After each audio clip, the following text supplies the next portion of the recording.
because you go so deep on some of these scammers. It's like it's so important because there's so many people that just they don't really understand what's going. Like the FTX thing, for example, is the best one because I was so in the dark about this thing. I was like, what is happening? Like, what are they doing? Try to break it down for us. Like, first of all, what is it's a crypto exchange, right? So Yeah, how does that work? So the first question is when you learn about crypto, you're like, it's this magic internet money. Magic. How do you get some of that? How do you get some of that magic Right. internet money? Well, you have to go somewhere to buy it. And so it's a crypto exchange is where you kind of go, you put your fiat on, your dollars or whatever, euros or whatever, and you put it into this crypto exchange. They have a bank and they work with that bank. Then they exchange that money for some type of crypto token. There's a lot of different tokens out there. And explain tokens, because I don't understand tokens. I know there's crypto and there's tokens. Like, what is the difference between the two? Yeah, tokens like is the individual. You can think of currency, right? So it's like the individual. So Bitcoin is, you have Bitcoin. Then you have, it's one of the cryptocurrencies. You have Ethereum. You have Dogecoin. You have SafeMoon. You have FTT, which is what FTX was using as their native token. So a lot of these guys, you'll start a crypto exchange and then you'll launch your own token that people can invest in, sort of like they're investing almost in your crypto exchange. And so that was actually one of the ways that FTX really perpetuated their fraud. I can break it down. How much do you know about the FTX Let's situation? break it down for people that don't know about it. So let's do it. So Okay. FTX was this crypto exchange located out in the Bahamas, which is a great place to put your... why do they do it in the Bahamas? Because it's unregulated. So the problem with doing stuff in the United States or, something like Europe or something like that is you are subject to all these regulations which require you to be a little more careful. Oh, those are pesky. Yeah, Get those they're out of the way. annoying. So We don't need that. the famous example is like Coinbase is in America and they have to file all these forms. They're a regulated entity. They're a publicly traded company, so they have to report everything. So if you're offshore, you can kind of not do any of that. You can play fast and loose. And, for some people, they think that's better. They can offer, let's say, like 100x leverage. Like you have $1, I'll let you trade with $100. And that's going to be like one reason you come to my offshore exchange. I can offer you more leverage than the guys who are like, Coinbase or something like that. Right. So FTX launches, let's start with who Sam Bankman-Fried is. He's kind of at the center of all of this. Sam Bankman-Fried is this guy he's the son of two Harvard lawyers.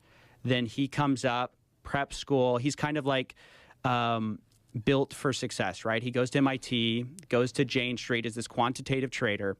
And then he goes into the crypto space and he launches FTX. He's very young, right? How old is he? I think he is young. I'm not, maybe you can look that up, Jamie. 31. He launches Alameda Research first, which is just like this trading firm, which basically the idea here is we have some ideas, we're going to raise a little bit of money, and we're going to do these trades that are profitable in crypto. So the way he first made his money was he did something where he bought Bitcoin in the U.S. and then he sold it on these Japanese exchanges where it was worth more. So he was arbitraging this difference in prices. And then after he made his money that way, he launches FTX in 2019.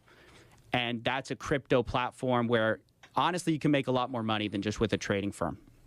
So FTX quickly skyrockets in popularity. They bring on people like Tom Brady to promote it.